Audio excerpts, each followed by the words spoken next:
So you're on the brink of closing a new social media management client and you're not sure what to do next. Keep listening. I'll tell you exactly what to do. In my last video, I talked all about how important it is to have processes and systems to make working with you a breeze from start to finish. If you're interested, go watch that video now. But if you don't know me, my name is Laureen and I've owned a marketing agency for 5 years now. And over the course of 5 years, I've worked with hundreds of clients and I've learned from plenty of the mistakes that I've made along the way. I learned the sink or swim way, but guess what? You get to learn the mariposa way.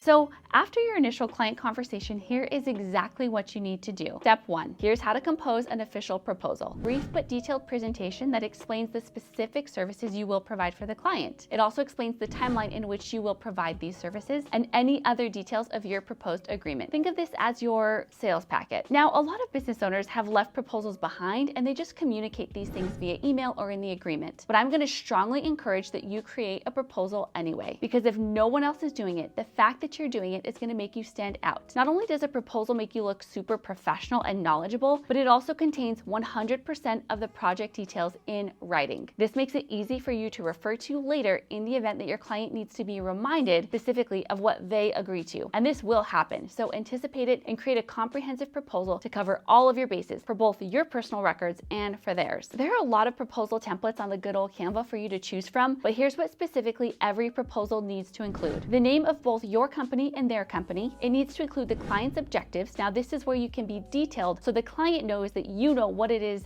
you're doing. You need to include the actions that you're going to take to meet their objectives. Again, be detailed. It should include the details of their investment. And pro tip, use the word investment instead of cost. It's a lot easier for the client to stomach. Make sure you include the terms of payment, like is there a deposit required? Also the frequency of their investment. How often are they paying you? And finally, make sure that you include a formal and sincere thank you. Guess what? You can download my free proposal template. The link is for you in the description. So best case scenario, if your client agrees to the proposal, here's exactly what you're going to do next. Step 2, as a social media manager onboarding a new client, you want to make sure you create an agreement for your client to sign that includes the following. It should include the dates for the contract, the services you'll provide, and the cost of those services. This agreement ensures that you and the client are on the same page, so it prevents you from over-promising and under-delivering. For this, you may want to work with a local small business attorney, or you can use an online service like LegalZoom. If you go the online route, just make sure that you read the agreement carefully before you give it to the client to sign. I am not an attorney, so do not consider this formal legal advice.